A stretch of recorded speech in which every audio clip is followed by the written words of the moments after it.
Hi traders, welcome to another episode. आज हम आपके साथ शेयर करने जा रहे हैं कि एक्चुअल में ट्रेड्स में कैसे एंटर किया जाता है और मार्केट में मूवमेंट आने से ठीक पहले आप ब्रेकआउट ट्रेडिंग की अपॉर्चुनिटी को कैसे पहचान सकते हैं। आप इस तरह की ट्रेड में कैसे एंटर कर सकते हैं, मतलब आप मार्केट के और ऊपर उठने से पहले यहां बाय कैसे कर सकते हैं। तो आज इस वीडियो में हम आपको ब्रेकआउट ट्रेड के पीछे के कॉन्सेप्ट के बारे में बताने जा रहे हैं। यह भी बताने जा रहे हैं कि यह क्यों काम करते हैं और आपके साथ उन स्ट्रेटजीज को भी शेयर करने जा रहे हैं जिससे कि आप इस तरह की मार्केट बेटिंग अपॉर्चुनिटीज को कैप्चर कर सकें। तो हमेशा की तरह अपना सहयोग देने के लिए लाइक बटन को हिट करिए, जिससे कि हम आपके लिए और भी वीडियो लाते रहें। और यदि आप नए हैं और कई एडवांस ट्रेडिंग नॉलेज प्राप्त करना चाहते हैं तो हमारे चैनल को सब्सक्राइब करें।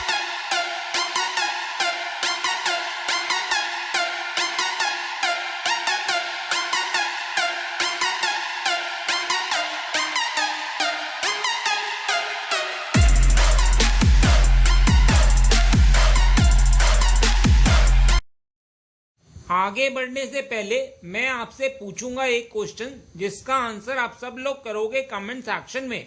क्वेश्चन ये है, ट्रेडिंग सेटअप प्रिपेयर करने के लिए किन ट्रेडिंग को अवॉइड करना चाहिए। तो ये हैं आपके options. A, pattern breakout trading, B, retracement reversal trading, या फिर सी, ऊपर दिए गए दोनों ऑप्शन सही हैं। कमेंट सेक्शन में करिए उत्तर। जो लोग सही आंसर करेंगे कोशिश करूंगा कि उनके कमेंट को हार्ट दे दूं, ताकि बाकी लोग समझ पाएं कि सही उत्तर क्या है। तो आइए सब में पहले एक्सप्लोसिव ब्रेकआउट ट्रेड्स को समझते हैं।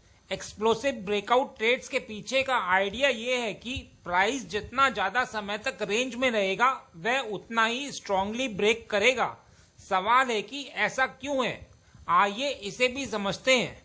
मान लीजिए कि मार्केट ऊपर जाता है, वापस नीचे आता है और फिर सपोर्ट से ऊपर बाउंस होता है। तो समझने की बात यह है कि यहाँ क्या होने वाला है।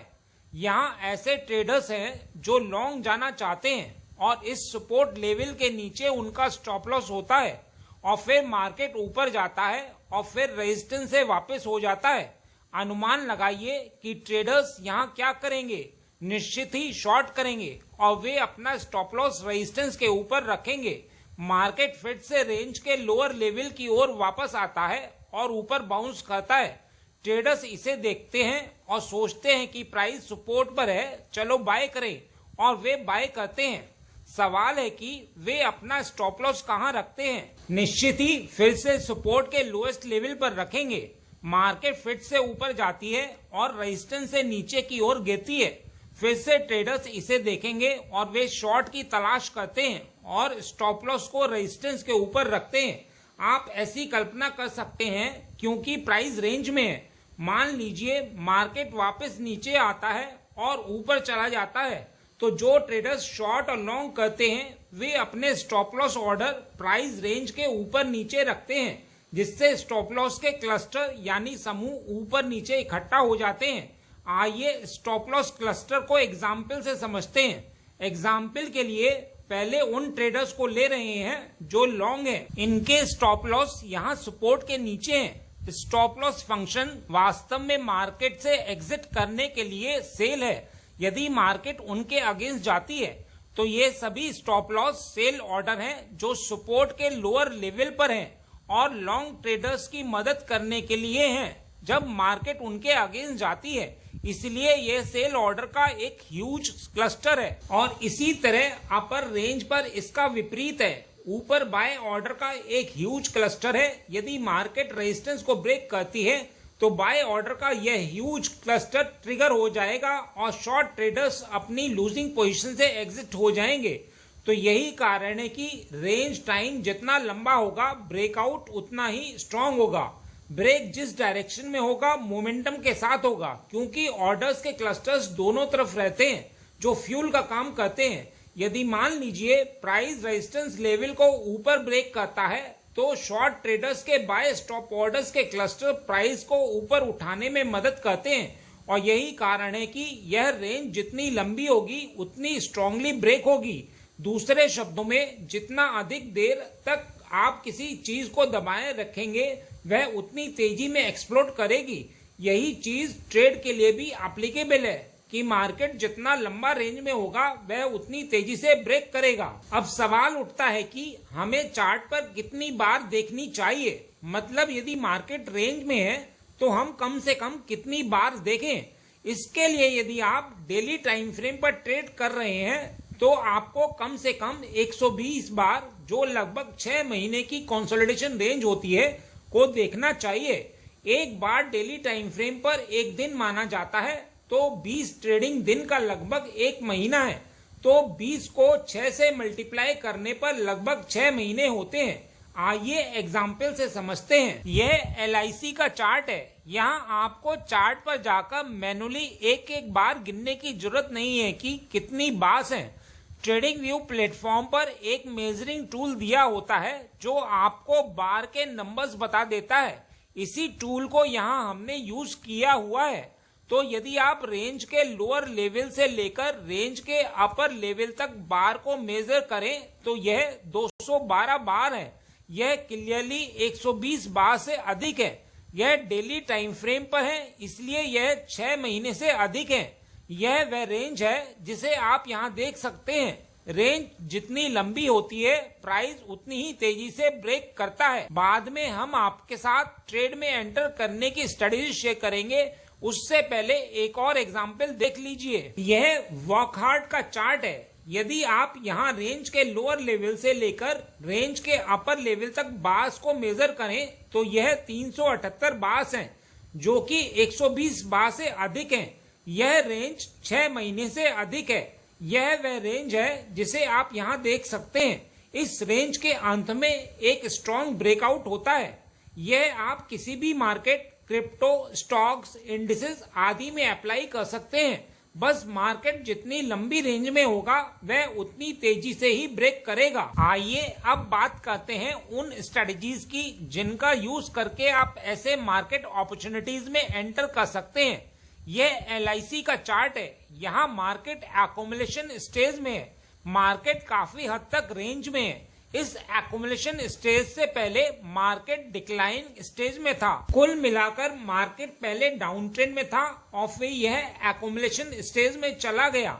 इस रेंज में 212 बार है। यह आप पीछे मेजरिंग टूल का यूज करके जान चुके हैं।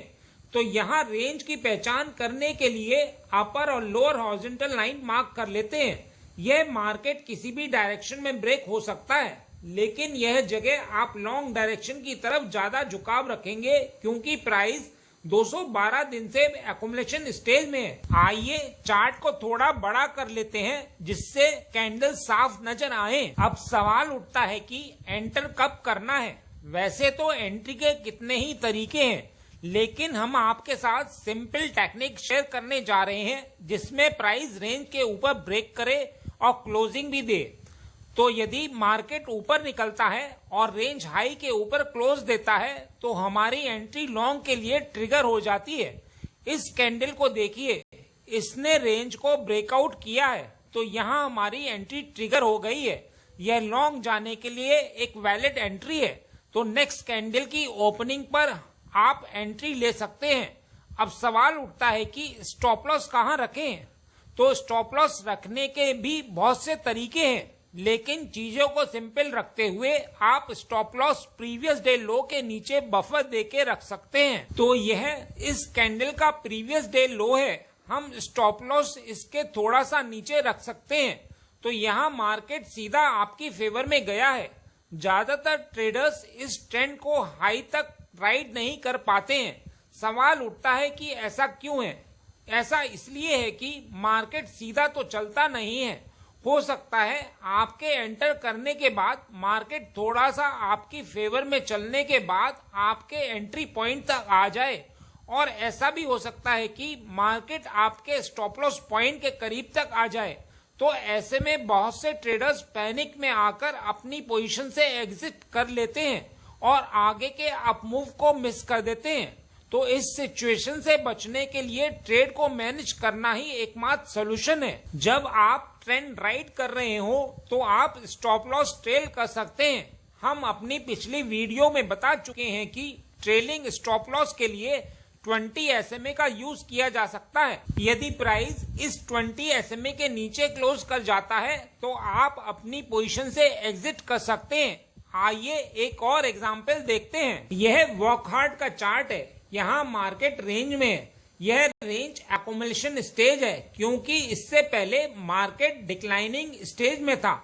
यहाँ रेंज की पहचान के लिए अपर और लोअर हॉरिजॉन्टल लाइन मार्क कर लेते हैं। वैसे तो मार्केट किसी भी डायरेक्शन में ब्रेक हो सकता है, लेकिन यहाँ आपका झुकाव लॉन्ग डायरेक्शन की तरफ रहेगा क्योंकि प्राइस 378 दिनों से एक्यूमुलेशन स्टेज में है। आइए चार्ट को थोड़ा बड़ा कर लेते हैं जिससे कैंडल साफ नजर आए और पीछे बताई गई टेक्निक से इसमें एंट्री देखते हैं। तो यहाँ यदि मार्केट ऊपर निकलता है और रेंज हाई के ऊपर क्लोज देता है तो हमारी एंट्री लॉन्ग के लिए ट्रिगर हो जाएगी।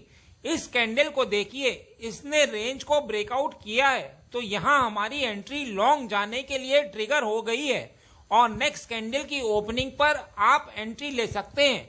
आइए अब पिछली ही टेक्निक से स्टॉप लॉस रखते हैं।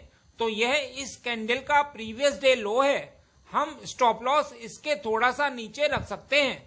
तो यहाँ मार्केट सीधा आपकी फेवर में गया है। ट्रेंड राइट करने के लिए आप स्टॉप लॉस ट्रेल कर सकते हैं और ट्रेलिंग स्टॉप लॉस के लिए आप 20 SMA का यूज कर सकते हैं।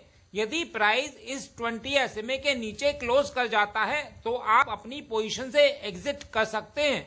बस इतना ही इस वीडियो में। उम्मीद करता हूँ इस वीडियो में दी गई जानकारी आपके लिए उपयोगी रही होगी।